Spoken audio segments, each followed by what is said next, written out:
de una manera ya más particular de ellos. Y también comentábamos el día de ayer,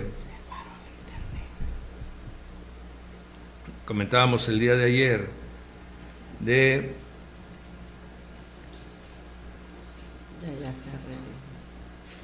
amén, de todas las traducciones, todo el trabajo previo. Hubo muchísimo más, hubieron muchos intentos en la lengua española para reproducir las Sagradas Escrituras. La resistencia era muy grande por parte de la Inquisición, especialmente en España, porque España había tenido dos influencias muy grandes: la influencia del judaísmo en toda la región cercana hasta Madrid, Toledo y todas esas porciones.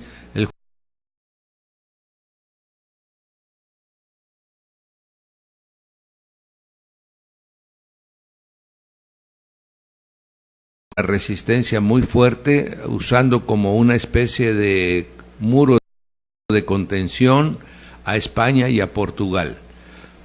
Y ahí era muy férrea la revisión, el cuidado de que cualquier otra religión pudiera levantarse.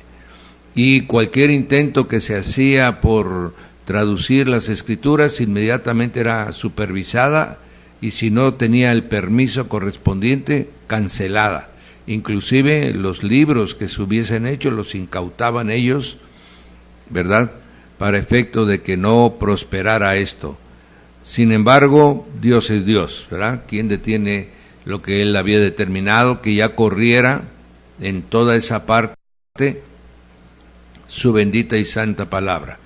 Y así fue como Casiodoro de Reina y Cipriano de Valera, en tiempos diferentes cada uno de ellos, amén, pudieron juntos, no al mismo tiempo, ¿verdad?, porque después de la muerte de Casiodoro de Reina le pide a Cipriano de Valera que revise y complete lo que necesario fuera a corregir, y así lo hizo, y ahora tenemos la Reina Valera, la cual vio la luz en el año 1602, amén. Ahí vio a la luz ya revisada. Ayer decíamos que la primera impresión fue en 1539 y en 69 ya la tuvo completa Casiodoro de Reina, pero todavía le metió muchos años Cipriano de Valera en revisarla, y ya en 1602 ya se imprimía, ya se reproducía la Reina Valera, y empezó a reproducirse en cantidades muy grandes. No se imprimía en España.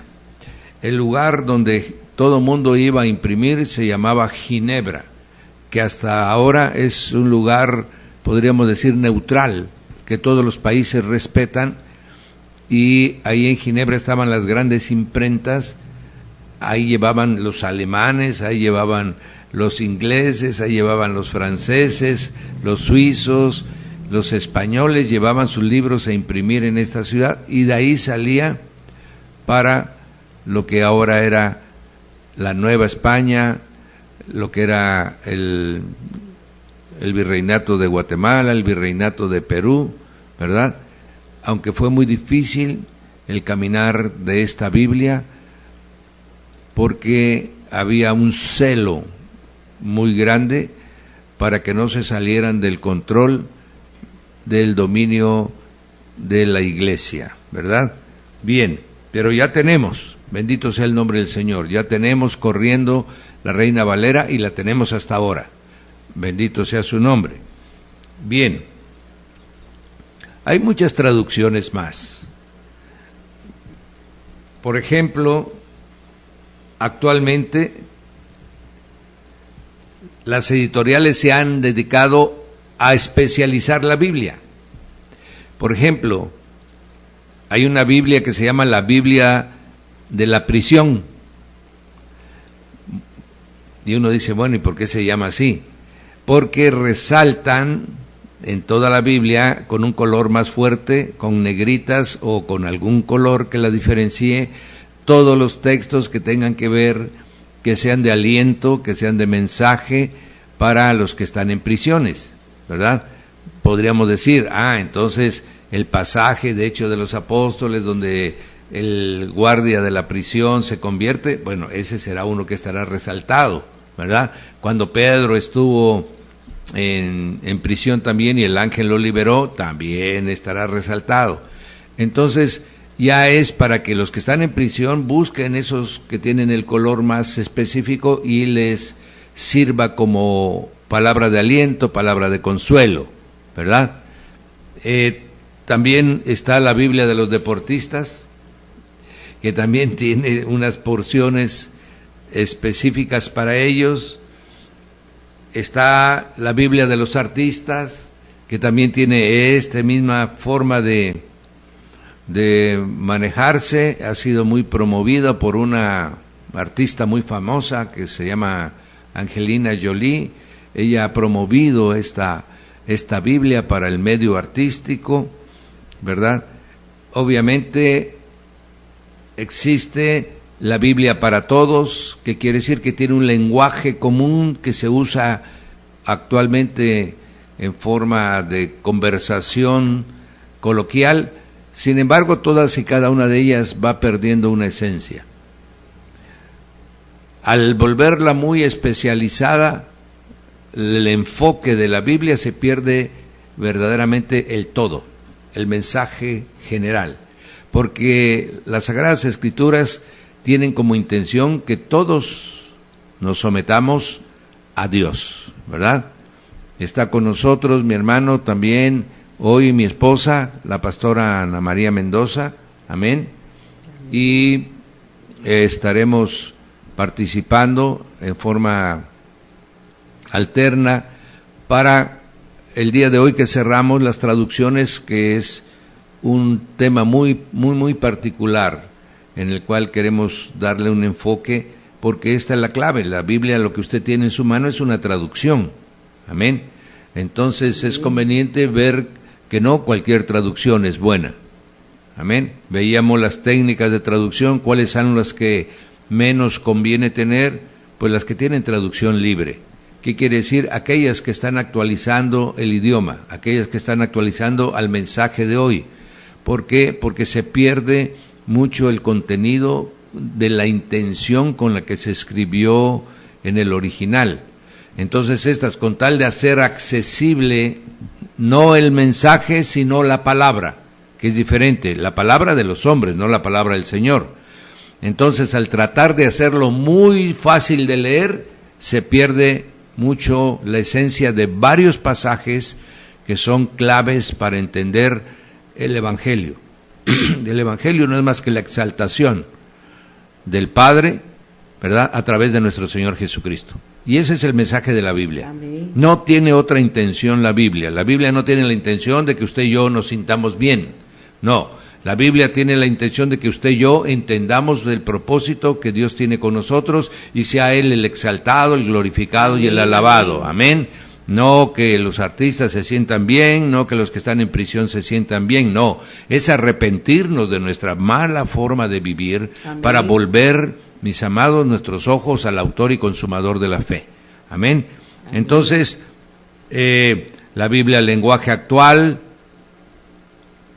Voy a, por ejemplo, aquí tengo yo en la computadora, tengo varias traducciones bíblicas, ¿verdad? Ya tuvimos la oportunidad de hablar de la traducción del Nuevo Mundo, la cual tergiversa muchas del contenido y del mensaje. Esa es la Biblia más malintencionada, que sirve para ajustar a su doctrina. Entonces, movieron el mensaje del Evangelio para ajustarlo a su doctrina. Una doctrina que nació en el año 1914, mi hermano, y que para ahora se ajuste a su forma de pensamiento, han hasta llegado a modificar la Biblia. Amén. Entonces esa es una Biblia que hay que tener mucho cuidado. Esta es la que usan los testigos de Jehová. Amén. Bien, tenemos también otra Biblia que es la Nueva Versión Internacional. Si usted compara la Nueva Versión Internacional con la Reina Valera, usted va a ver dos cosas muy sobresalientes. La primera, el Antiguo Testamento ha borrado la palabra Yahvé y la palabra Jehová y la ha sustituido por la palabra Señor. Amén. Todo el Antiguo Testamento, la Nueva Versión Internacional dice Señor. El Señor le dijo a mi Señor. Amén. Y el Señor de los ejércitos, y el Señor en el principio dijo hágase la luz, y en fin, todo donde debería estar el nombre de Dios, en el caso de la Biblia hebrea con sus atributos, en el caso de la Reina Valera con el nombre de Jehová, ellos han cancelado estos términos y a todo le han puesto Señor. Con eso, ¿qué pretende? Porque es para el idioma español, mi hermano. La palabra Señor en el idioma español no tiene la connotación de autoridad y de gloria que la tiene, por ejemplo, en el inglés. Amén. Nosotros le decimos adiós señor Martínez, adiós señor Pérez, adiós señor Mendoza, adiós señor Peña. Amén. Y entonces la palabra Señor nosotros lo usamos de una manera común para hablar con quién, con los hombres. Entonces cuando aparece esa palabra en el Antiguo Testamento, entonces viene restándole presencia a la grandeza, a la gloria y a la magnificencia de Dios. Amén. Esto, mi hermano, tendríamos que tener un poquito de cuidado al respecto, porque pocos saben que durante el periodo que Benedicto XVI fue el Papa del catolicismo, él a través de un edicto prohibió usar la palabra Yahvé en la Biblia. Y usted no va a encontrar, salvo que sea de una edición anterior a ese edicto, usted va a ver que ya todas también dicen Señor, Señor, Señor, Señor.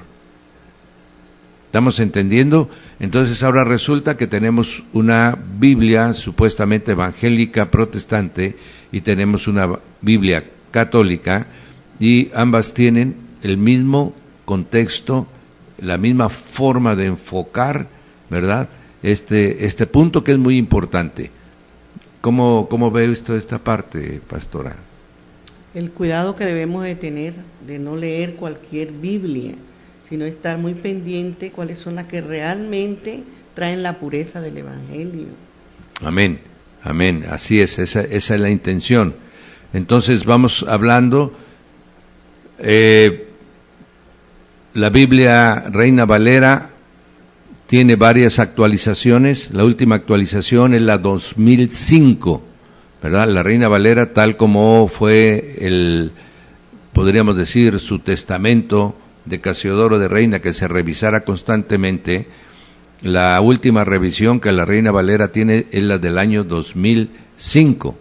Sin embargo, ya la 2005 ya se va pegando en bastante a otras Biblias, ¿verdad?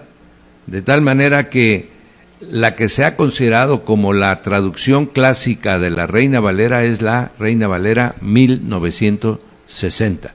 Amén. Y la mejor traducción, según la opinión de todos los eruditos, es la Reina Valera 1995. Esa 1995 fue la que realmente llegó a la opinión de todos los que poseen el derecho para reproducirla como la mejor, la más clara, la más pura, con todo el material que existía. Amén. Sin embargo, como ya la 60 está en el corazón de la mayor parte de los cristianos, entonces la Reina Valera 60 sigue siendo, pues, podríamos decir, la número 1 en toda Latinoamérica. Bien, todo esto estamos comentando para que vayamos conociendo. También, hermanos, hay traducciones de los judíos mesiánicos, ¿verdad? hay una Biblia que se llama Brit Hadasha. Brit es pacto, Hadasha es nuevo, ¿sí? La del nuevo pacto. Y ahí esa Biblia pues utiliza muchos términos hebreos, sustituyendo las palabras más, podríamos decir, más significativas.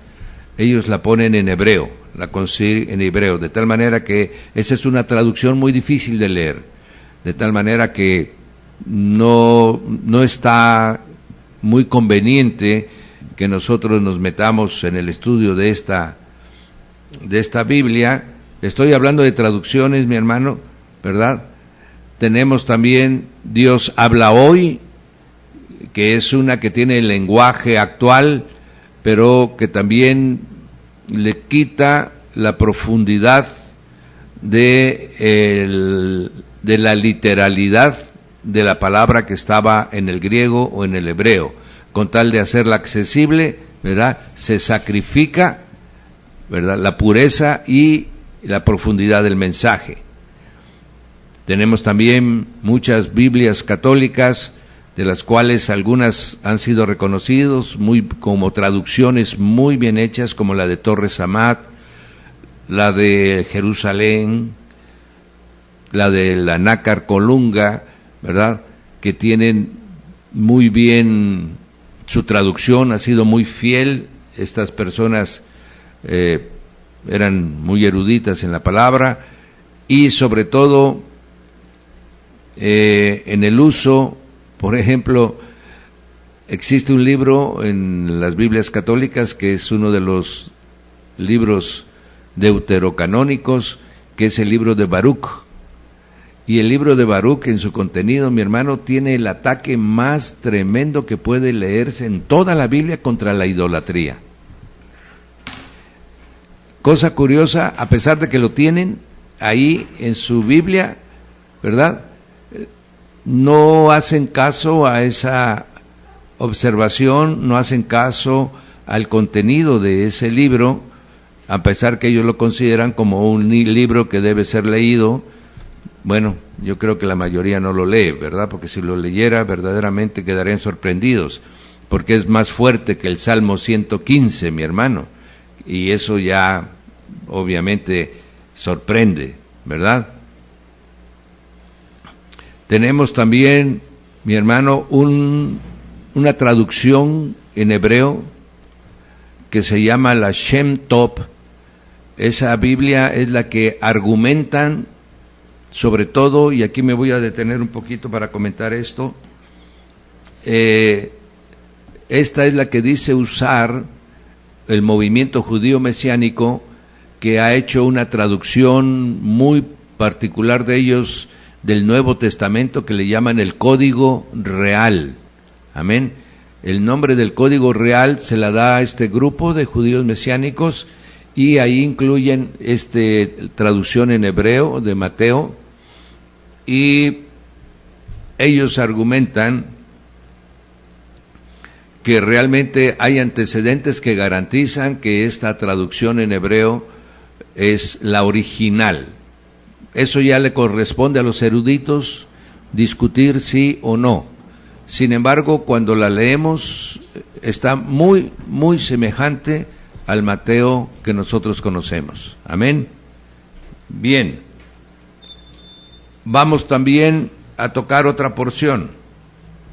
Hay movimientos, por ejemplo, ya hablamos de la Biblia del Nuevo Mundo, de los Testigos de Jehová. También tenemos ahora que, por ejemplo, el movimiento adventista también ha ahora últimamente sacado su Biblia. ¿Y por qué llamamos su Biblia?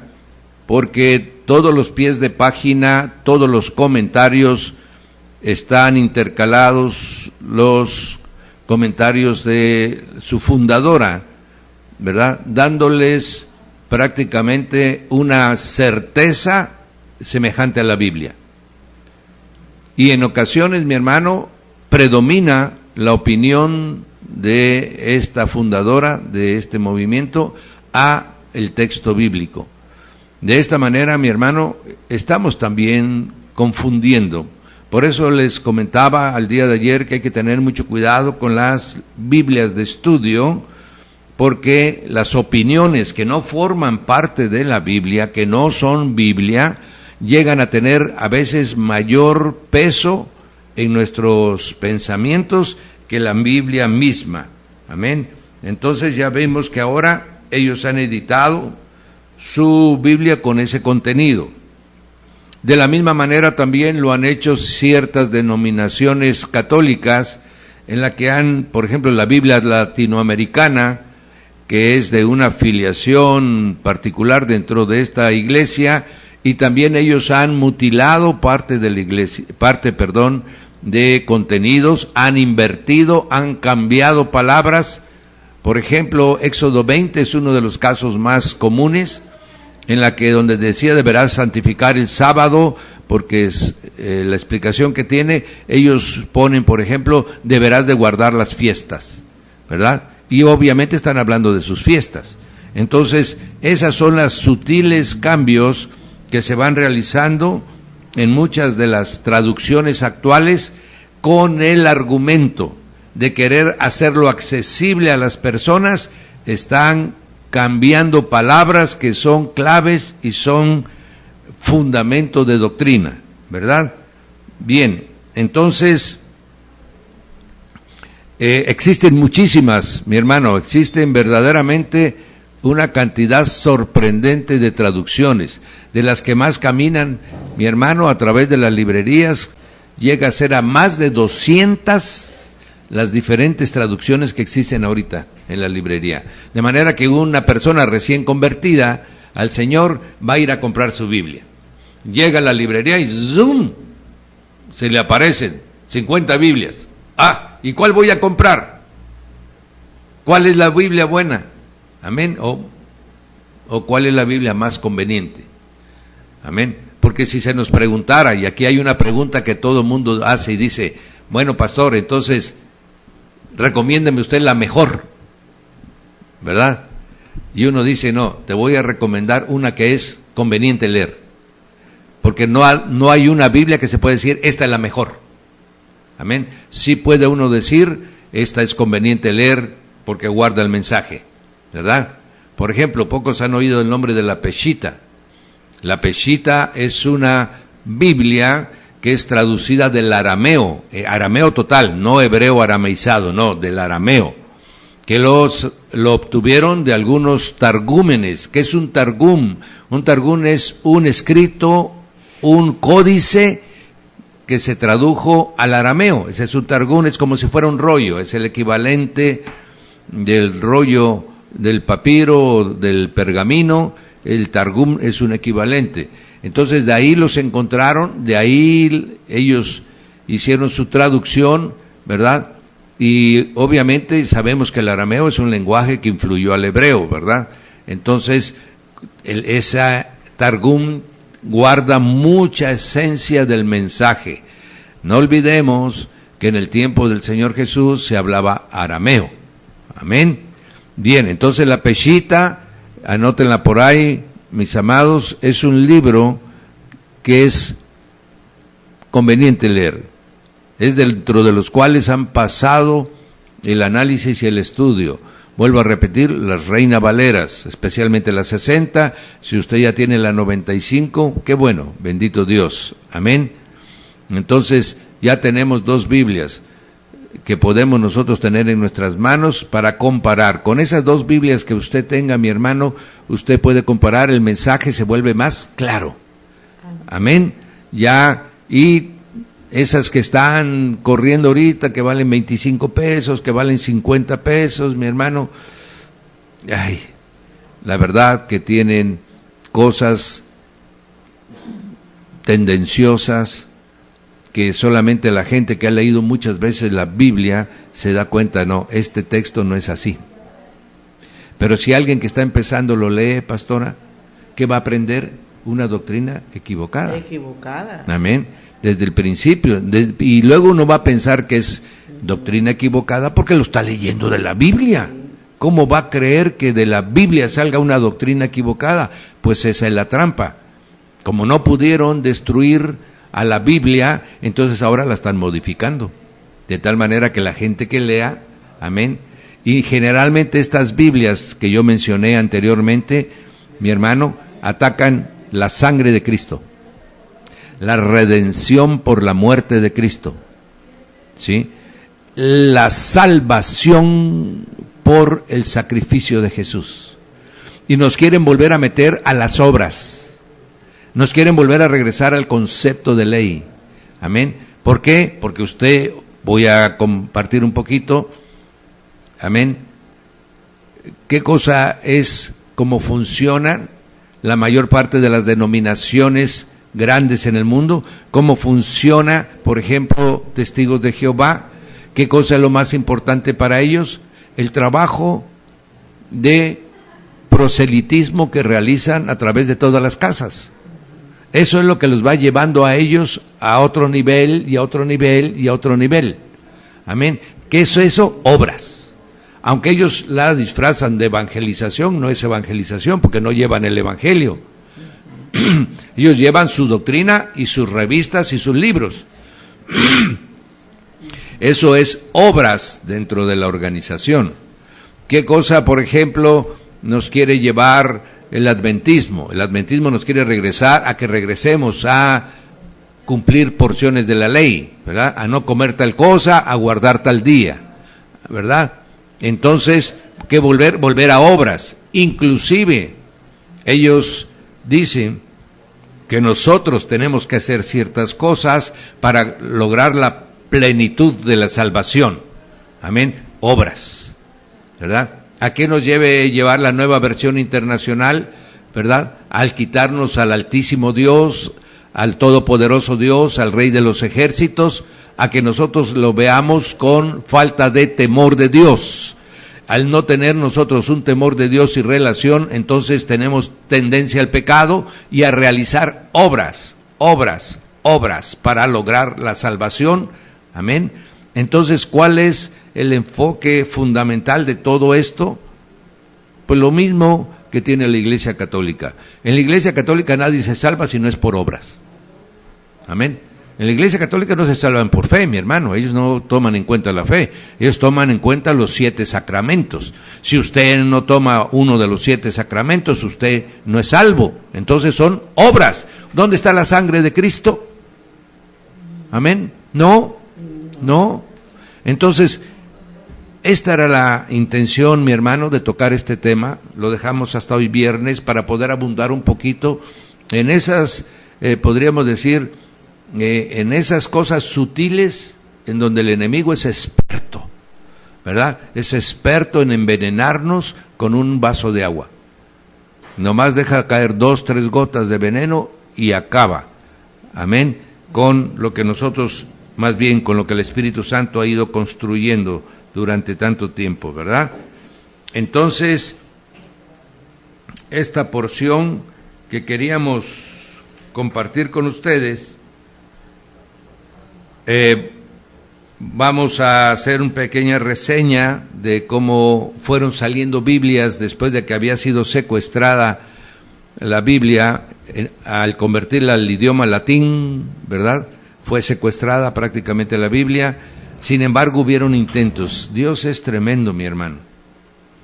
Verdaderamente Dios es tremendo. El primero que hizo un intento, que se le llama como el precursor de la Reforma, o sea que estuvo antes de la Reforma, es el inglés Wycliffe.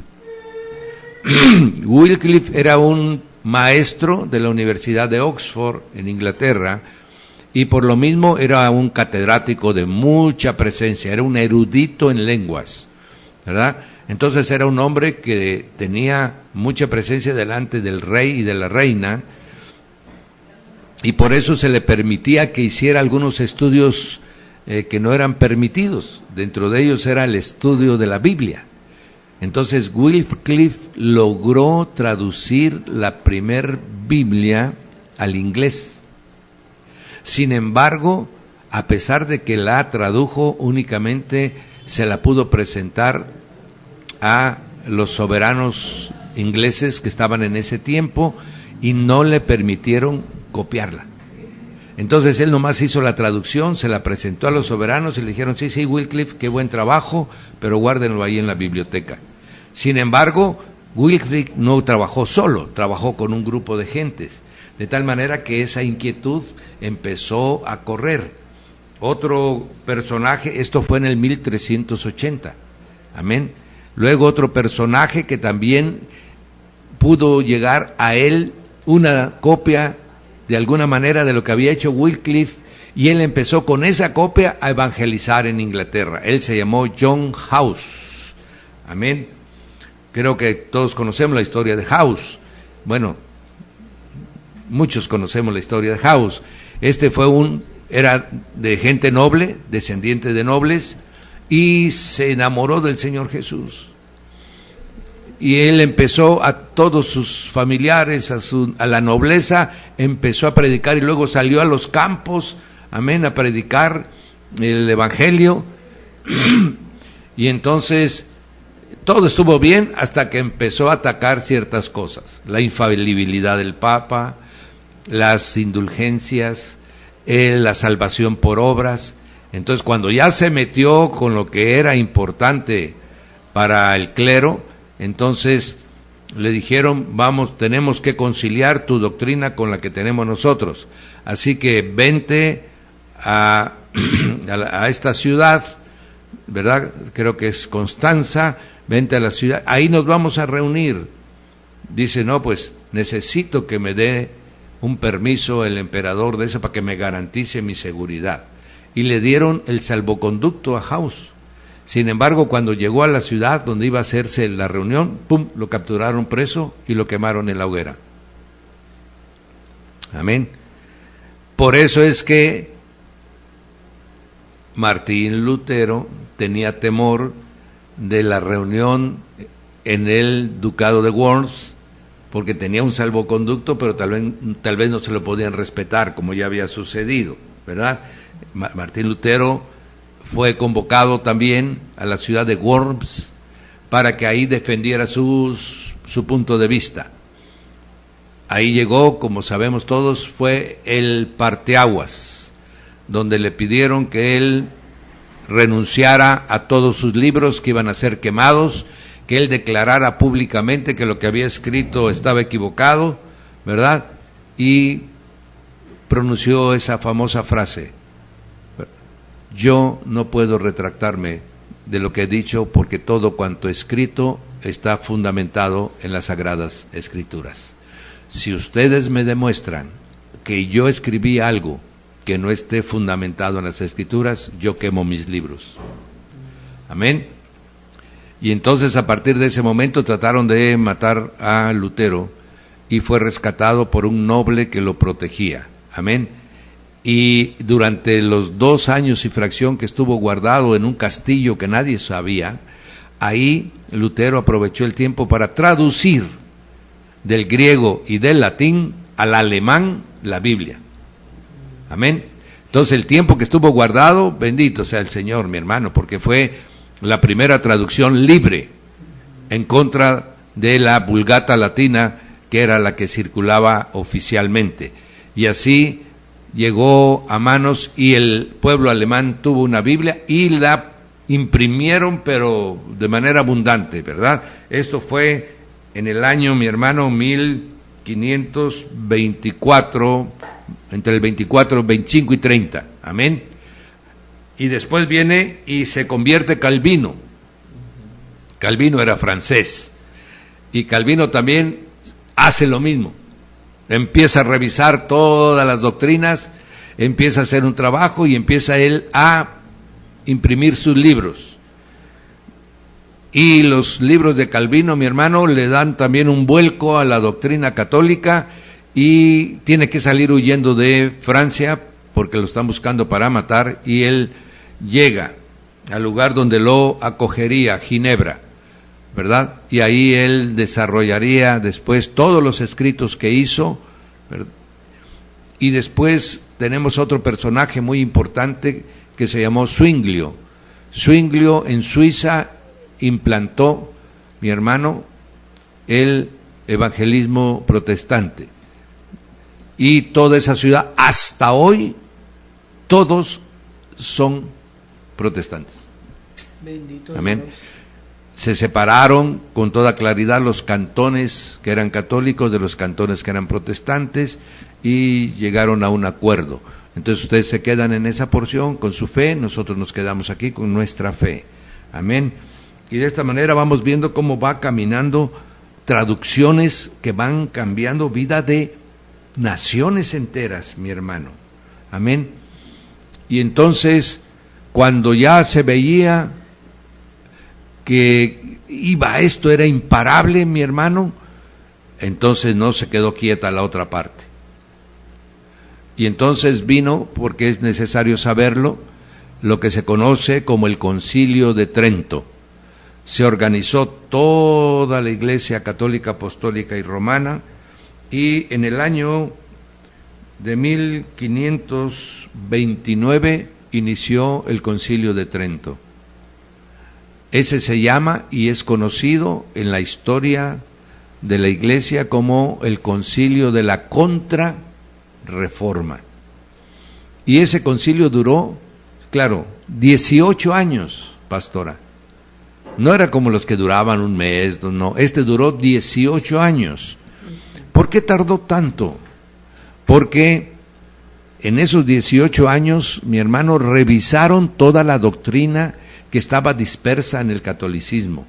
La juntaron y sacaron por primera vez su catecismo, en donde declaraban todos sus principios de fe, donde establecían todas sus dogmas, donde ratificaban los acuerdos de todos los concilios desde el año 323 hasta del año 1529-30 que empezó, amén.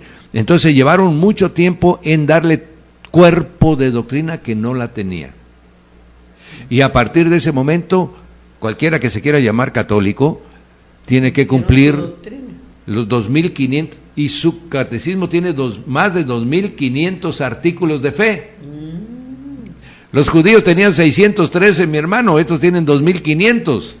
Y todo el mundo dice, no, yo soy católico, no, yo soy católico. No, mi hermano, si supiera lo que tiene que cumplir, amén.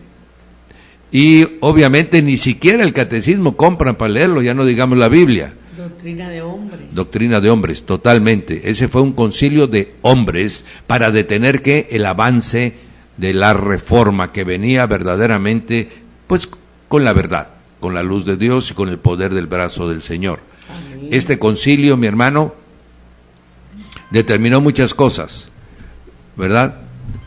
Que hasta ahora, mi hermano, siguen vigentes, ¿verdad? Sigue vigente la excomunión de todos los que se han apartado de la Iglesia Católica, sigue vigente la excomunión que ellos declararon contra todos los grupos esotéricos, masones, etcétera. Todo eso está vigente.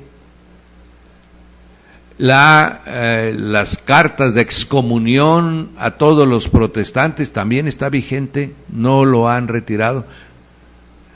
Entonces el Concilio de Trento es la esencia, podríamos decir, es el núcleo de la fe católica.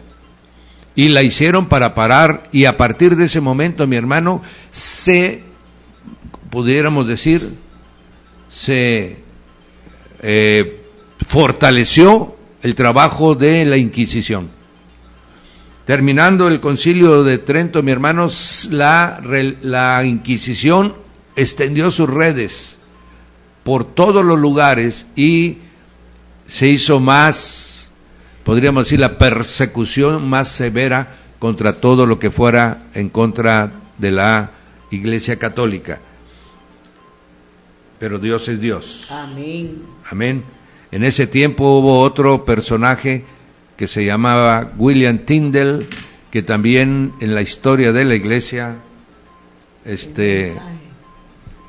en la historia de la Iglesia tiene un lugar muy especial. Fue un excelente, extraordinario expositor del Evangelio.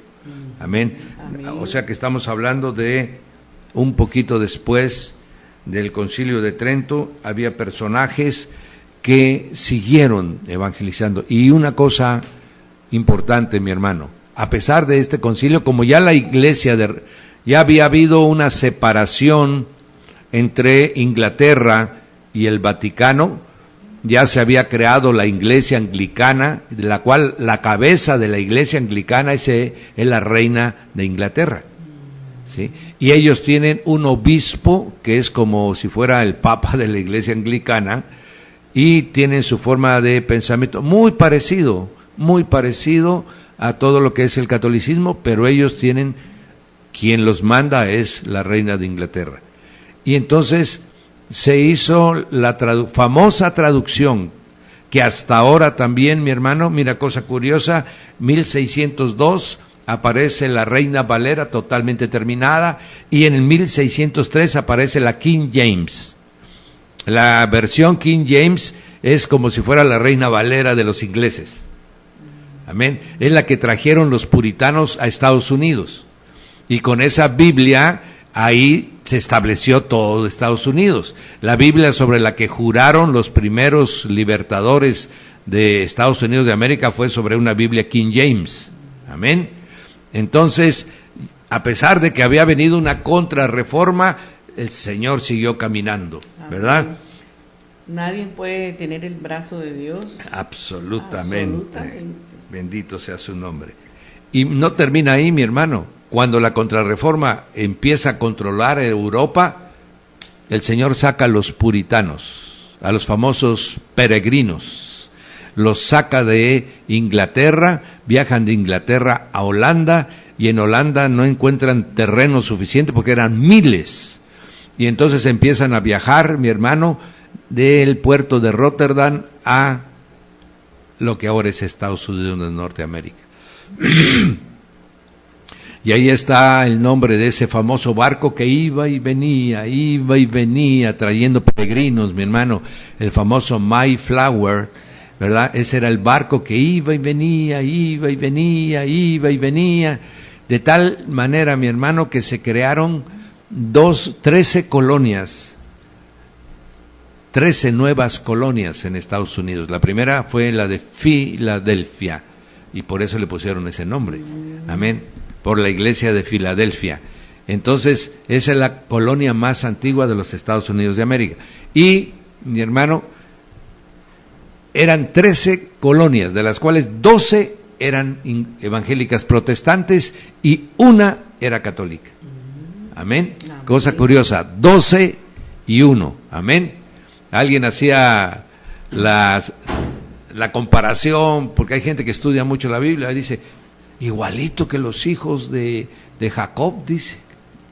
Pero si Jacob tuvo 12 hijos, sí, pero tuvo una hija. No se olviden de Dina. Dice, igualito pasó ahí, dice, eran 12 varones de Dios, y Dina, ¿verdad?, que quiso quedarse con los pueblos vecinos, ¿verdad? Bien, y entonces todo esto que estoy diciendo es ¿por qué?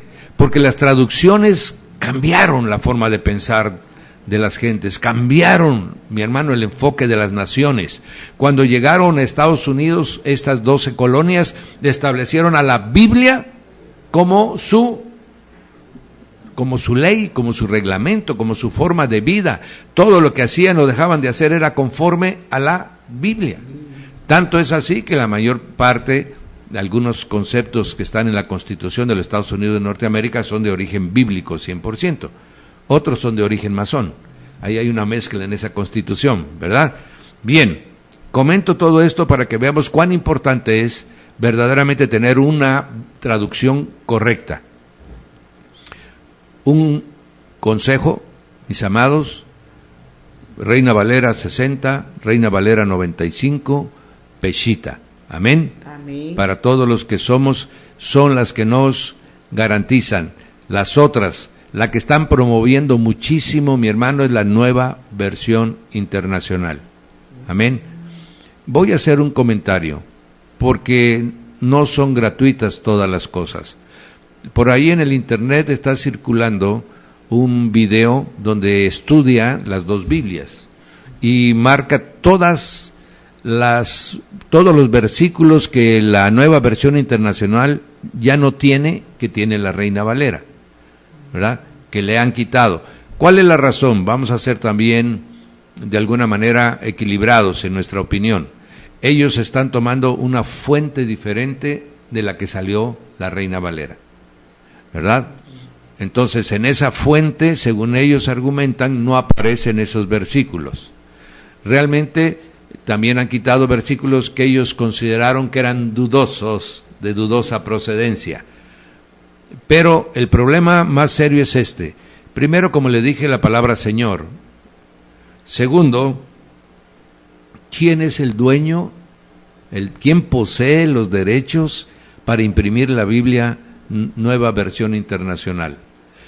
La posee una editora que se llama Sandorbán. Esa editora Sandorbán, ¿quién es el dueño? Esa editora pertenece a un hombre de apellido Murdoch, que está íntimamente ligado con el movimiento de la nueva era, que está íntimamente ligado con el movimiento, mi hermano, del ecumenismo, ¿verdad? Es un hombre verdaderamente, extraordinariamente rico, y también compró toda la editorial Caribe, que es la que publica la Biblia Sword, la Biblia en Ilumina, la Biblia en gráficas, todos los libros. Él es el que le imprime los libros ahora de Una vida con propósito, de Rick Warren. Él es el editor de todos los que están metidos en el ecumenismo. Amén. Entonces, algo está pasando ahí, pero eso no es lo peor, mi hermano. Lo peor es cuál fue el origen de la riqueza de Murdoch, o todavía. Él tiene casinos. Y él es prácticamente el número uno, si no es el uno, muy cercano a ello, de la industria pornográfica de Estados Unidos. Amén. ¿Quién está metido ahí? Entonces, ¿quién está metido ahí? ¿Por qué le interesa a él?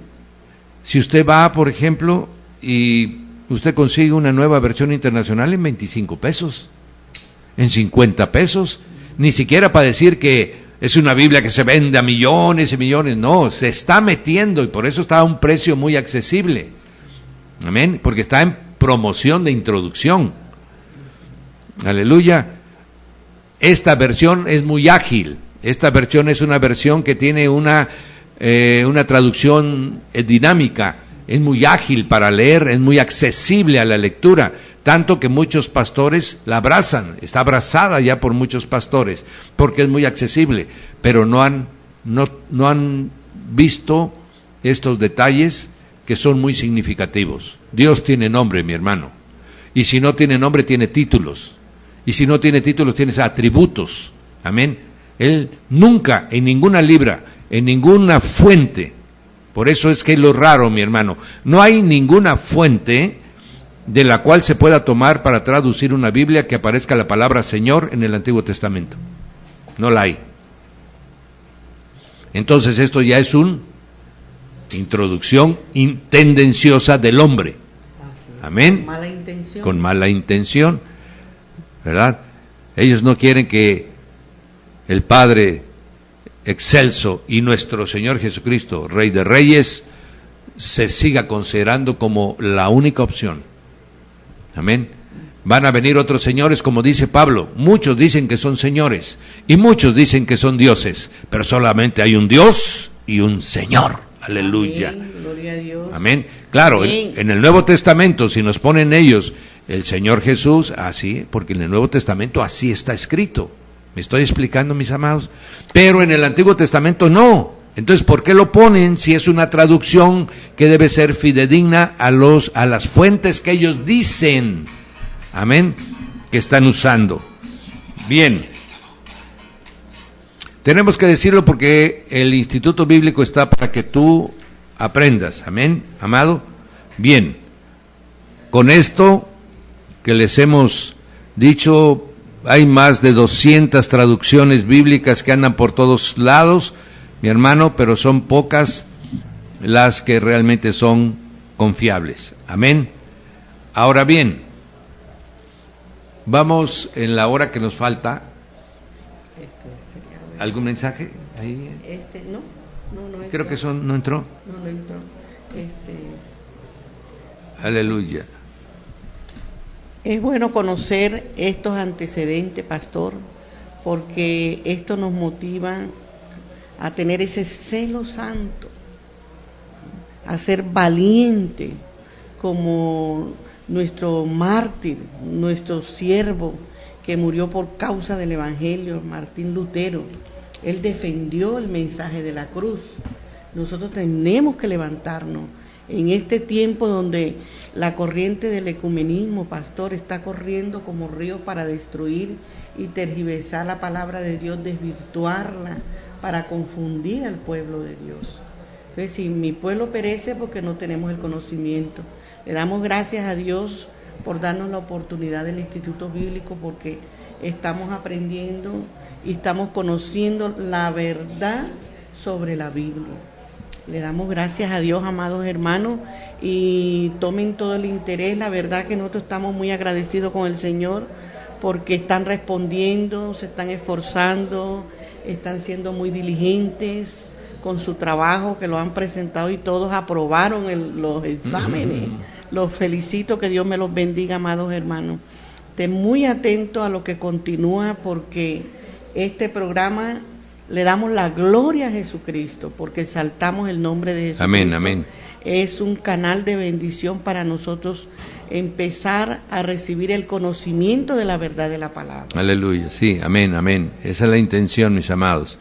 Sí, miren, cuando vino Esdras de Babilonia con aquel grupo para levantar los muros con Nehemías y levantar el templo, lo primero que hizo Esdras, mi hermano, fue recopilar toda la información que había y depurar para que se tuviera la pureza del mensaje de Dios. Por eso la obra de Esdras, aunque poco hablan de él, mi hermano, él es una obra monumental. Lo mismo que había Josías en su tiempo, ¿verdad? También restauró la pureza de la ley. Pero cuando vino Esdras le dio forma a todos los libros. Esdras revisó todos los libros y se los volvió a presentar al pueblo, mi hermano, hasta el tiempo que él llegó, ¿verdad? Todos limpios, estudiados, fundamentados, mi hermano. Entonces, de esa misma manera, como Esdras luchó en ese tiempo, mi hermano, debemos nosotros de luchar ahora para que la pureza del Evangelio, mi hermano, se mantenga. Amén. Y esto, sabemos que el Señor guarda su palabra. Esto es una verdad. No es obra de hombres. Pero nosotros tenemos que somos heraldos del Señor. Somos transmisores de su palabra. A nosotros nos usa como trompetas, dando el sonido, ¿verdad?, de una manera correcta, y así, mi hermano, nos unamos todos buscando la pureza de la palabra. Cerremos, mi hermano, como dice Pablo, y lo dijo con mucho conocimiento, profetizando, mi hermano: Timoteo, guarda la sana doctrina que te ha sido entregada. Amén. Judas, un libro antes del Apocalipsis, nos dice: vosotros defended ardientemente la fe que fue entregada una vez a los santos. Amén. Santiago nos recomienda, mi hermano, que busquemos la sabiduría pura, pacífica, que con mansedumbre defendamos nuestra fe. Amén. Bendito Dios. Y de esta manera, mis amados, es lo que estamos tratando. Bien, vamos a concluir platicando de las tres fuentes de las traducciones. Ahorita con un poquito de más detalle. Vamos a hablar primero del Códice Vaticano. Este códice, que es un códice, ya les decíamos a ustedes, eran hojas o pergaminos, pero con formas tabloides que se iban uniendo una a la otra, ¿verdad?, hasta que formaban una longitud considerable. Amén. Obviamente no está de una sola pieza el Códice Vaticano, sino que son prácticamente hojas extendidas. Amén. Bien, este fue comprado en su tiempo, ahorita vamos a leer, y es un manuscrito que data del siglo IV. Amén. ¿Qué quiere decir el siglo IV? Que está entre el año 300 y el 399. Amén. Entonces, desde esa fecha es el origen de este manuscrito. Desde 1448 aparece en la Biblioteca del Vaticano, porque en este año de 1448 se fundó la Biblioteca del Vaticano, ¿verdad? Sin embargo, estuvo guardada este códice casi 400 años, porque hasta el siglo XIX pudo conocerse que existía, gracias a que Napoleón, bueno, gracias en el sentido de que él lo dio al público, Napoleón tomó la ciudad de Roma, si nos acordamos. Napoleón manda a un ejército, toma la ciudad de Roma y se lleva la Biblioteca del Vaticano, se la lleva a París, ¿verdad? Y ahí los eruditos franceses empiezan a revisar lo que existía en ese tiempo, claro, lo que pudieron llevarse, porque había muchos lugares o mucho conocimiento secreto que estaba muy bien guardado y que no pudieron tomarlo, pero todo lo que sí pudieron se lo llevaron a París y ahí empezó a ser estudiado. Y fue en 1815 donde un académico de apellido Hug, ¿verdad?, lo conoció y empezó a estudiarlo y lo dio a conocer de forma pública. Sin embargo, por un acuerdo que hubo, un concordato que hubo ahí con el gobierno francés, se le devolvió todo el material que había sido tomado y se lo devolvieron a la Biblioteca Vaticana, regresó a sus dueños originales. Y ahí aparece el nombre de un personaje cuyo apellido es Tischendorf, de origen ruso, pero convertido a la fe de Jesucristo. En el año de 1843 se le permitió a él poderlo ver por 6 horas, ¿verdad? ¿Por qué? Porque no te permiten verlo mucho tiempo, te permiten verlo el original. Amén. Ahorita vamos a ver por qué pueden ya estudiarlo. En 1844 a otro académico de apellido Mural se le permitió estudiarlo por 9 horas. En 1845 otro académico, Trégeles, pudo verlo, pero no le permitieron sacar copias del documento, solamente que lo viera, que lo revisara, que lo observara. Amén. Pero en 1857, ante, podríamos decir, la inquietud, la expectativa que había despertado saber que existía este documento, el mismo Vaticano, a través del cardenal May, publicó ediciones parciales de este códice. Sin embargo, no lo hizo en orden, sino lo hizo de una manera alterna, de tal manera que creó confusión en lugar de aclarar, y esas ediciones prácticamente son inútiles desde el punto de vista para investigación académica. Fue en 1866, 23 años después, mi hermano, que nuevamente se le permitió a Tischendorf estudiar el códice. Y le permitieron que durante 14 días, amén, él pudiera tomar notas. Le daban 3 horas diarias para que él pudiera, y lo que tomara notas en 3 horas. Al terminar las 3 horas, ya le decían, se terminó el tiempo, señor, tiene usted que abandonar la biblioteca. Y entonces, pero Tischendorf tenía una memoria, mi hermano, maravillosa, y una capacidad de escritura sorprendente, de tal manera que, a pesar de que solo le dejaron 14 días, 3 horas diarias, en 1867 él publicó la más correcta edición que hasta entonces se había podido lograr del Códice Vaticano. Amén. Y fue en el año de 1889, amén, cuando ya empezaba la historia de la fotografía, mi hermano, de alguna manera a prosperar, que se les permitió sacar un facsímil fotográfico. Es una técnica que empezó de las copiadoras que ahora tenemos, ¿verdad?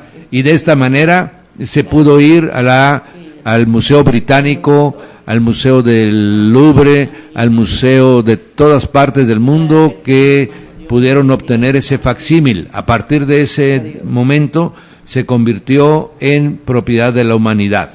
Ahora cualquiera que quiera ya no necesita ir a la Biblioteca del Vaticano, sino ir a los facsímiles que hay en las diferentes museos y universidades del mundo. Amén. Por eso es que ha llegado a ser tan conocido este este Códice Vaticano. Amén. Está 100% la Biblia en este códice, no está al 100%. Amén. Pero realmente lo que le falta es muy poco comparado con la totalidad de lo que es la Biblia, ¿verdad? Le falta Génesis 1:1, le falta Génesis 46:28, en fin, le faltan porciones pequeñas que por alguna razón ya son ilegibles, amén, y por eso decimos que le falta, porque no pueden ser leídas con claridad, ¿verdad? Y el Códice Vaticano, que es el que según, por ejemplo, la Nueva Versión Internacional tomó como base, amén, tiene un detalle muy significativo, que es la que ha puesto, es Marcos 16, del 9 al 20, mi hermano, no aparece esa porción en el Códice Vaticano. Marcos 16, del 9 al 20. Aunque aparece, cosa curiosa, mi hermano, aparece en blanco esa porción del códice, y luego continúa, obviamente, lo que sigue, Lucas. Termina Marcos en el 16:9, hay un espacio en blanco, cosa muy rara en un códice, porque en un códice no se dejaba espacios en blanco, y luego continúa Lucas 1, etcétera, etcétera, ¿verdad? Entonces, de esto se han agarrado muchos para, por ejemplo, la Nueva Versión Internacional, no vas a encontrar Marcos 16:9, él termina con Marcos 16:8, amén. ¿Por qué? Porque argumentan que ellos tomaron de la fuente del Códice Vaticano, amén. Pero vamos a ver que esto no termina ahí. Ahora vamos a ver la historia del Códice Alejandrino, para dejar al final el Códice Sinaítico, mi hermano, que eso verdaderamente es una novela. Es una novela de acción, de historia. El manuscrito alejandrino, que es la otra de las fundamentales fuentes que casi tienen toda la Biblia, se llama así porque muchos años estuvo en la ciudad de Alejandría. No se sabe quién los escribió, mi hermano, no se sabe su origen, solo se da conocimiento de su existencia. Este Códice Alejandrino, por el obispo Cirilo, amén, fue llevado de Alejandría en 1621, porque Cirilo fue designado el patriarca griego de Constantinopla en 1621. Entonces Cirilo, que antes estaba en Alejandría, se movió a Constantinopla y se llevó el Códice Alejandrino. Amén. Con el tiempo, este patriarca hizo grandes relaciones con los ingleses, de tal manera que un embajador de Inglaterra ante Constantinopla, ¿verdad?, que es su nombre es Sir Tomás Roe, que era un caballero, hizo una amistad tremenda con Cirilo.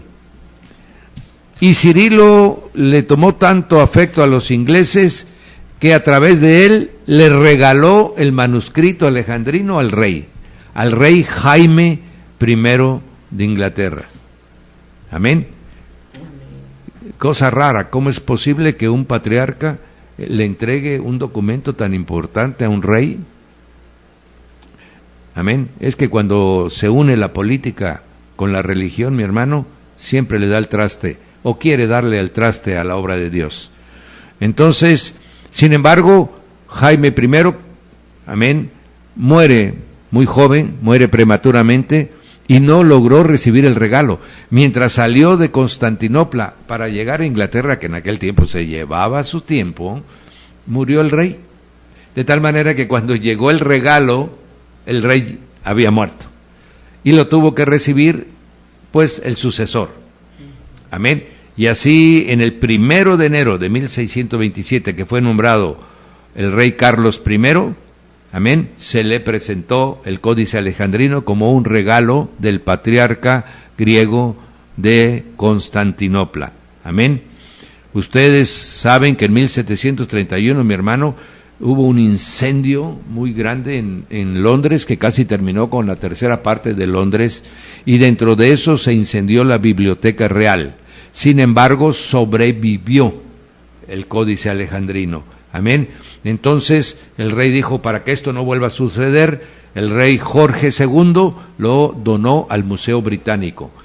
El Museo Británico es de origen real, ¿verdad? Se llama el Royal British Museum, que quiere decir el Museo Británico Real. El Real Museo Británico los reyes fueron los primeros que lo crearon. El manuscrito alejandrino, mi hermano, está aún más completo que el Vaticano. Amén.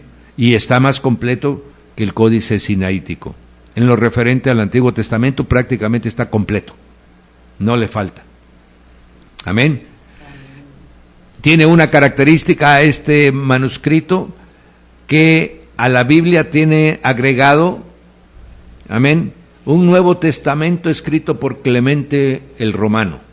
Clemente el Romano fue un obispo de Roma en el año 90, dicen que del año 97, pero realmente hay en duda, precisamente por la antigüedad de esta carta, de que haya prevalecido.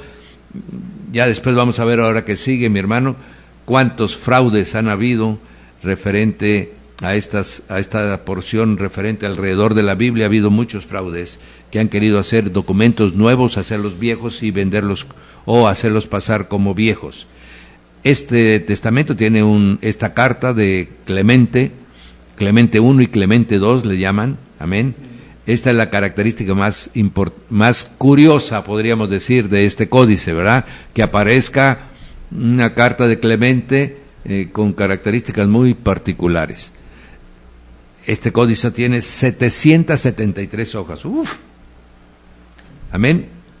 630 hojas son del Antiguo Testamento y 143 hojas son del Nuevo Testamento. Amén.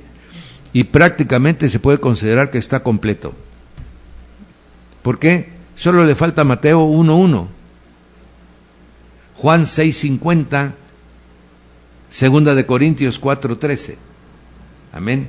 De tal manera que solamente le faltan 3 porciones de la Biblia, lo cual para un documento de estas características, mi hermano, realmente es una joya. Ahora me detuve para el tiempo que falta, mi hermano, narrártelo como si fuera una historia. El Códice Vaticanus. Verdaderamente fue una cosa, fue la tenacidad de un hombre. Se le debe todo, su nombre era Constantino von Tischendorf, que quiere decir Constantino de Tischendorf, así. Von en alemán es como Bar en hebreo, hijo de. Bien, este muchacho Constantino, mi hermano, muy joven se convirtió al Señor. Y se convirtió de una manera bueno, son de los espíritus que Dios manda a la tierra a cumplir una función. Él dice, desde que cuando él se abrazó al Señor, dijo las siguientes palabras que están redactadas en su biografía: yo trataré de reconstruir, si es posible, el texto exacto como salió de la pluma de los escritores sagrados. Desde que él se convirtió, este muchacho, su anhelo, su pasión fue ver dónde había un manuscrito de la Biblia, iba para verlo y lo copiaba, mi hermano. Estudió obviamente lenguas, estudió técnicas de traducción. Él ya para una edad muy joven había ya publicado una edición del Nuevo Testamento, amén. Sin embargo, él sabía que los documentos que eran accesibles a su alcance no eran completos, tenían deficiencias o habían sido alterados. Él tenía un ojo, pero verdaderamente de águila bíblica, amén. Y entonces se dedicó, después de 1841, a viajar por todos los museos del mundo, en donde hubiera documentos bíblicos, ¿verdad? Entonces él llegaba y así fue desarrollando él una habilidad muy especial, y además del conocimiento que él tenía del griego, amén, y del hebreo, pero desarrolló una habilidad muy particular de que él miraba el texto y ¡pum!, se quedaba y después lo podía reproducir, amén. Así que no necesitaba grandes espacios de tiempo para ello, y de esa manera, cuando ya terminó de visitar todos los museos de Europa, entonces dijo, no, pero Europa tiene lo que vino del Medio Oriente. Realmente el Señor Jesús estuvo allá en Israel, ¿verdad? La iglesia primitiva estuvo en Antioquía, en el norte de Egipto, entonces allá debe de haber, amén. Y entonces, investigando él, vio que uno de los monasterios más antiguos que existen, mi hermano, en Arabia, es el del monasterio de Santa Catalina, así le llaman, amén. Y ese monasterio está en el monte Sinaí, y lo construyeron ese monasterio en el lugar donde se supone que Moisés recibió las tablas. Ahí, mi hermano, está en un lugar que uno no sabe cómo llevaron los materiales, está en un escarpado, en la orilla, cómo pudieron hacer la meseta, y es para llegar a ese monasterio, mi hermano, solamente permitiendo el paso, ¿verdad? Y ese monasterio no era católico romano, era católico ortodoxo, amén. Cuando veamos la historia de la iglesia vamos a ver estas fracciones, cómo se volvieron. Y entonces él llegó en 1844 a después claro de hacer trámites para que lo recibieran. Ahí lo recibieron, lo llevaron a la biblioteca del monasterio y ahí le dieron oportunidad de que viera los libros, porque los monasterios tienen libros muy, muy antiguos, amén. Y entonces él empezó a revisar, y no encontró nada que fuera interesante, que él ya no tuviera, pues. Sin embargo, una noche antes de que él ya se retirara, porque tú llegas a visitar un monasterio y te dicen, le vamos a dar una semana, después de una semana ya usted se va. Entonces, la noche anterior a su regreso, uno de los monjes, ¿verdad?, le dijo que él era el bibliotecario del monasterio, el que tenía a su cargo la biblioteca. Le dijo, lo invito a cenar, Constantín. Bueno, vamos a cenar. Y a la hora que empieza a calentar la chimenea el monje, Constantino ve que empieza a sacar de una canasta, amén, hojas antiguas para alimentar el fuego, amén. Y entonces él se acerca, no le da un golpe en el corazón, se acerca y le dice, oiga, pero esos son hojas antiguas, ¿cómo? Dice, tenemos miles de estas aquí, dice, ya las usamos para avivar el fuego. Y entonces le dice, oiga, ¿y ¿pero usted no ha visto algún texto bíblico? Sí, dice, ¿cómo no? Dice, ¿y lo ha quemado? Bueno, algunos sí. Dice, pero tengo una canasta apartada. Mi hermano, y va Constantino, mira la canasta y es, mi hermano, el Antiguo Testamento. Santo, bendito Dios, gloria a Dios. Ese hombre tenía un ojo, mi hermano, y le dice, pero oiga, permítame, dice, déjeme revisarlos, déjeme leerlos. Amén. Así que esa noche no durmió Constantin Tischendorf y se puso a copiar las hojas, mi hermano, con esa habilidad que tenía. Y 43 páginas pudo copiar, mi hermano, en una noche, no durmió. Al otro día le dijeron, bueno, pues se acabó, pero se trajo sus copias. Amén. Amén. Y le dijo, ¿verdad? Y se atrevió y le dijo al abad, ya saben que el abad es el jefe del monasterio, y le dice al abad, señor, ¿me permite usted llevarme estas 43 hojas del Nuevo Testamento que iban a ser quemadas? Amén. Y el abad le permitió llevarse esas 43 hojas. Cuando llegó Tischendorf, mi hermano, empezó a revisarlas. Además de lo que había copiado, mi hermano, eso era oro puro. Amén. Entonces, se dio cuenta, mi hermano, que las hojas que se había traído correspondían a la Biblia de la Septuaginta. Amén. Y de esta manera él vio, mi hermano, que ahí debería de haber más material. Que si tenían esas hojas que se la estaban usando para avivar el fuego, de seguro debería de haber en algún lugar del monasterio otras versiones. En 1853, mi hermano, 10 años después, regresó otra vez al monasterio y empezó a preguntar de las hojas que no pudo sacar, que eran 86 hojas que le había dejado encargado, amén, al bibliotecario, pero cuando regresó el bibliotecario había muerto. Y obviamente nadie sabía dónde estaban esas hojas que él le había encargado al bibliotecario, que había podido rescatar del fuego, pero que no había podido traducir. Amén.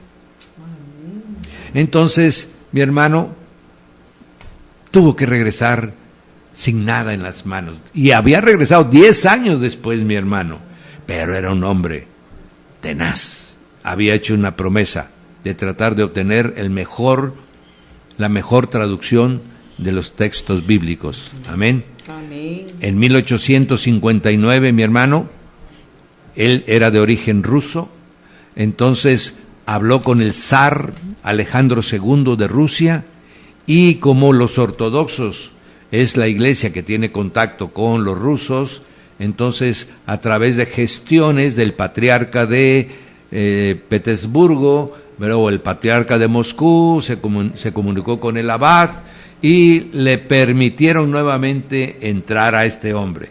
Amén. Amén. La primera vez llegó en el 44, ahora es 59, 15 años después.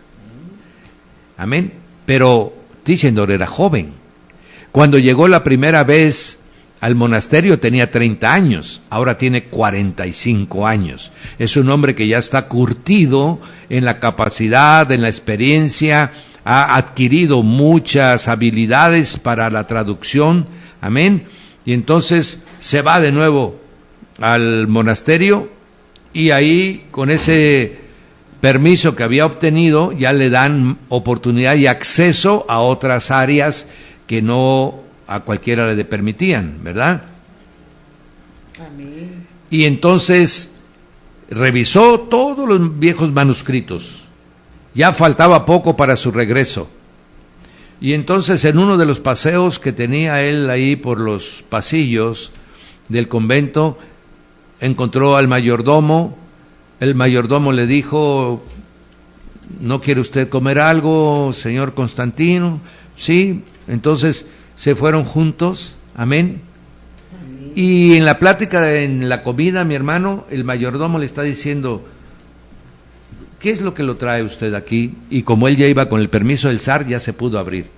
Dice, tengo la intención. La vez pasada copié unas hojas de la Biblia Septuaginta. Ah, sí, esa Biblia yo la he leído. Y es entonces sus ojos de Tischendorf, bueno, ya había aprendido a dominar sus impulsos. Amén. Y dice, ¿usted ya la leyó? Sí. Yo la conozco. Venga. Y lo llevó a su cuarto, y en su cuarto, mi hermano, el mayordomo del monasterio tenía porciones de libros, de hojas viejas de papiro.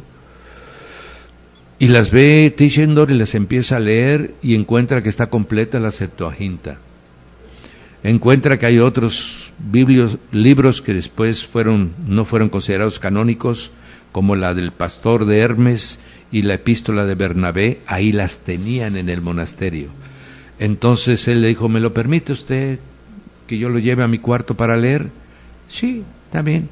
Ahí en el cuarto, mi hermano, según narra él en su biografía, dice, lo primero que hice fue caer de rodillas. Le di gracias a Dios, porque habían sido 2 formas totalmente milagrosas como había llegado los documentos a sus manos. Pero ya no tenía tiempo él para copiar todo el material. Entonces empezó a hacer negociaciones para que le permitieran copiar ahora todo el material. Y entonces él ofreció inclusive una cantidad determinada porque le permitieran, pero el monasterio le dijo, no, pues nosotros no comerciamos, nosotros solo recibimos, en fin, la forma como tienen su norma los monasterios. Entonces dijo, tiene que haber otra forma de poder copiar todo esto. Y insistiendo,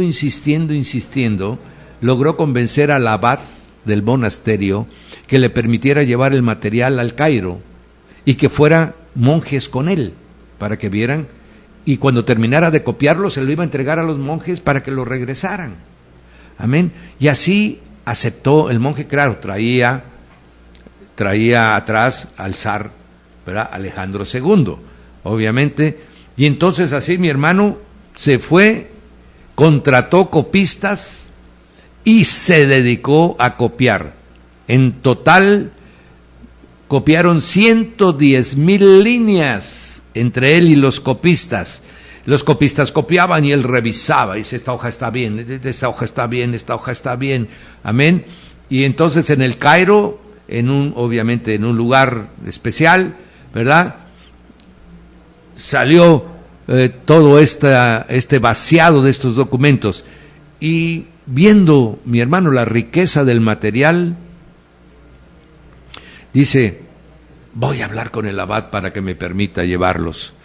Y habló con el abad y le dijo, ¿por qué no el monasterio le regala a su zar estos documentos? Y yo me comprometo que el zar con ustedes sea generoso para las necesidades del monasterio. Y así logró convencer al abad, y así pudo mi hermano llevarse todas las hojas. Ya tenía copias, pero él las empezó a estudiar, porque una cosa es copiar, mi hermano, y otra cosa es estudiarlo. Lo estudió con calma, amén, hasta que logró,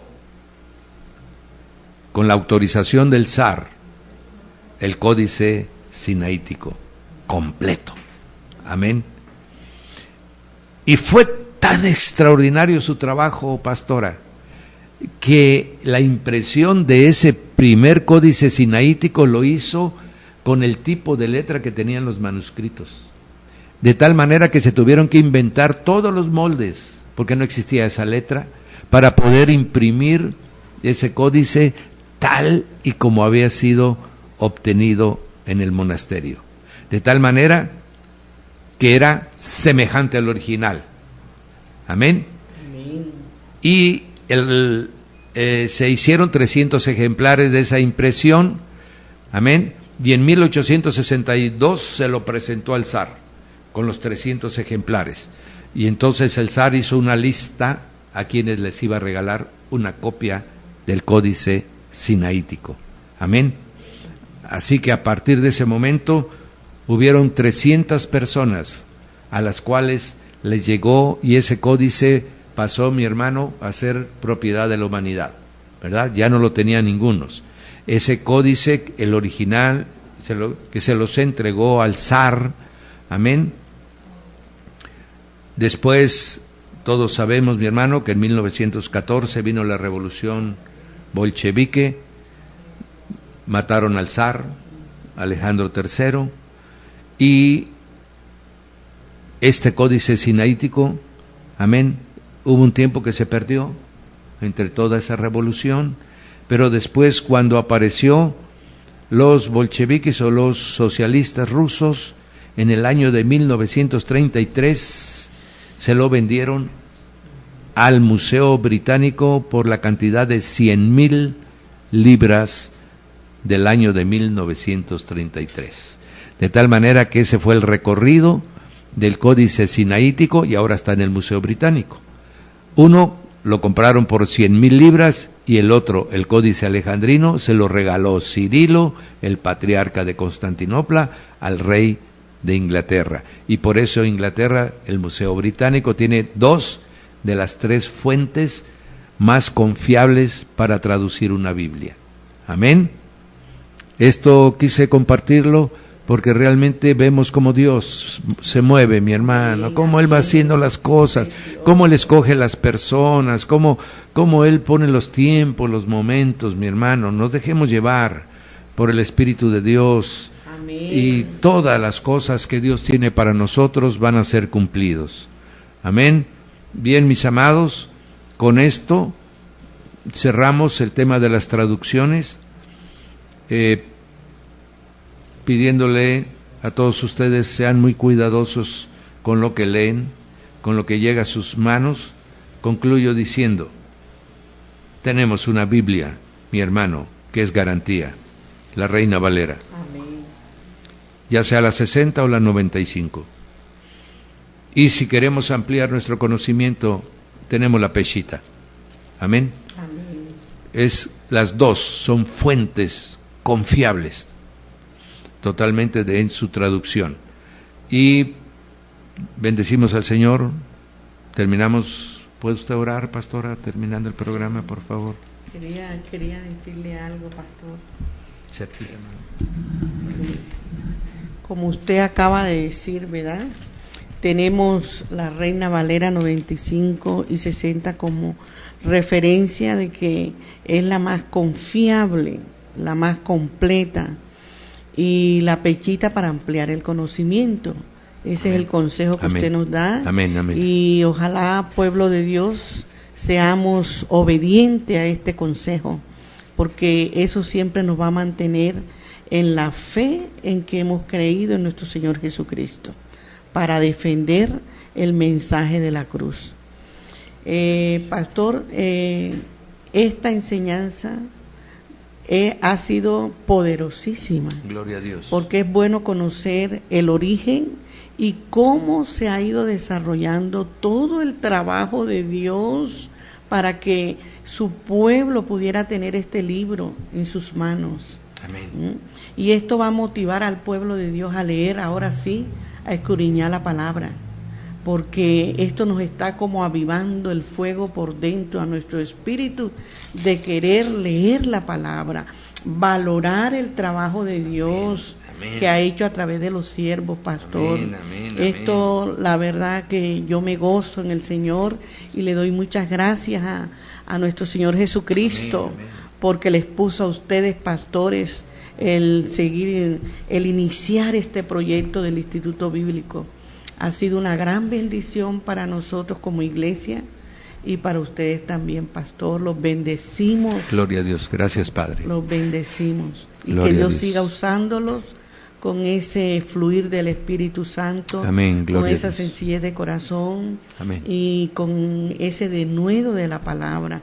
Porque usted, este trabajo que para nosotros es 1 hora o 2 horas hoy, hora y media el día viernes, usted ha tenido tiempo escudriñando, entonces todo eso lo tenemos que valorar y darle gracias a Dios por su vida. Amén. Lo bendecimos, y todo el que esté escuchando en este momento, levante una oración por el pastor Raúl Peña Culebro y por todos los que están en este proyecto del Instituto Bíblico, para que siga adelante. Aleluya, gloria a Dios. Amén. Gracias, Padre, bendito Dios. Nos llegó un mensaje que tenemos enferma la hermana Gloria Gutiérrez. Pide oración su esposo Francisco Hernández Flores. Sería bueno que todos nos uniéramos en un mismo espíritu para orar por ella, pastor. Bueno, será el único caso que hagamos, mi hermano, porque hemos separado dos cosas, pero la necesidad y tenemos el tiempo todavía. Entonces nos unimos, mis hermanos. Padre bendito Dios, sí, Señor. Estamos conociendo tu palabra para saber poderoso, tu fidelidad, Señor, de tu poder, así es, de que tú, Señor, sigues siendo el mismo Dios bueno, Rey, el mismo Dios poderoso, sí, el mismo Dios que ama a sus hijos y que todos los que crean en Él verán su gloria. Amén. En este momento levantamos oración, así es, Padre, Señor, por la hermana que está de forma grave en el hospital regional, por la hermana Gloria Gutiérrez. Sí, Padre, Señor, glorifícate nuevamente. Sí, amado Rey. Todo el que te crea, Señor, te pedimos, ahorita nos unimos los hermanos para que a través de la fe de nosotros obres tú, Señor, enviando la delegación angelical necesaria para que toque el cuerpo de Gloria Gutiérrez, Señor, y que sea hecha tu perfecta y santa voluntad en su vida, Señor, y todo sea para gloria de tu santo nombre. Señor, dale sanidad, tú eres el sanador. Lo creemos y lo declaramos, que tu llaga, Señor, ha llevado toda enfermedad. Sí, Padre, en el nombre de Jesús. Si se une el hermano Francisco Hernández Flores, que pidió mi hermano la oración, declare sanidad en su esposa, declare el nombre de Jesús sobre su vida, y por la sangre de Jesús sana es. En el nombre poderoso de Cristo Jesús. Amén. Amén. Amén.